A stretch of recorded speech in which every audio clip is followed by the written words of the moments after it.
புலிகளை பற்றி நீங்கள் அறிந்திடாத உண்மைகள். இந்தியா மற்றும் வங்க தேசத்தின் தேசிய விலங்காக இருக்கும் புலி 97% அழிந்துவிட்டது.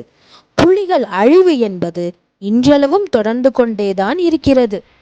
உலகளவில் 9க்கும் மேற்பட்ட புலி இனங்கள் இருந்தன. இவற்றில் பல இனங்கள் முற்றிலுமாக அழிந்துவிட்டது. ஒரு சில இனங்கள் அழிவின் விளிம்பில் நிற்கிறது. புலியின் உருமல் 3 கிலோமீட்டர் தொலைவிலிருந்து கேட்கும். உலக அளவில் இருக்கும் புலிகளை விட அமெரிக்க குடிமக்களிடம் இருக்கும் புலிகளின் அளவு அதிகம். 19ஆம் நூற்றாண்டில் ஒரே ஒரு புலி நேபாள் மற்றும் இந்திய மக்கள் 430 பேரை கொன்றது. புலியின் உடலில் இருக்கும் கோடுகள் மேல்புறத்தில் உள்ள முடிகளில் மட்டுமல்ல, அதன் தோலிலும் இப்படியான வரி கோடுகள் இருக்கும். பூனையின் 95க்கும் அதிகமான DNA புலிகளிடம் இருக்கிறது. மனிதர்களுக்கு இருக்கும் கைரேகை போன்றுதான் புலிகளின் உடலில் இருக்கும் கோடுகள். ஒவ்வொரு புலிக்கும் இது வேறுபடும். பெரும்பாலும் புலிகளுக்கு மஞ்சள் நிறத்தில் தான் கண்கள் இருக்கும். வெள்ளை புலிகளுக்கு நீல நிறத்தில் கண்கள் இருக்கும். சில வெள்ளை புலிகளுக்கு மாறுகண் இருக்கும். மனிதர்களுக்கு தெரிவது போன்றே புலிகளுக்கு வண்ணங்கள் தெரியும். 2016ஆம் ஆண்டு புலிகள் முற்றிலும் அழிந்துவிட்டதாக கம்போடியா அறிவித்தது.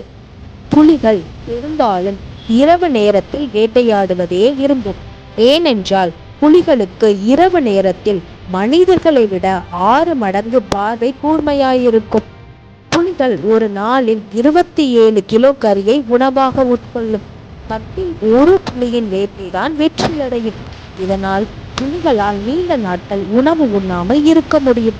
புலிகளுக்கு ஜீரண சக்தியும் குறைவு என்பதால் ஒரு நாள் எடுத்துக்கொள்ளும் கிலோ கணக்கிலான உணவினை செரிக்க தாமதமாகும். புலிகள் தான் வாழுமிடத்தை சுற்றி ஓர் எல்லையை வகுத்து கொள்ளும். இந்த எல்லைக்குள் பிற விலங்குகள் வராமல் பாதுகாக்கும். இந்த எல்லையை தன்னுடைய சிறுநீரால் வகுக்கும் என்பது குறிப்பிடத்தக்கது.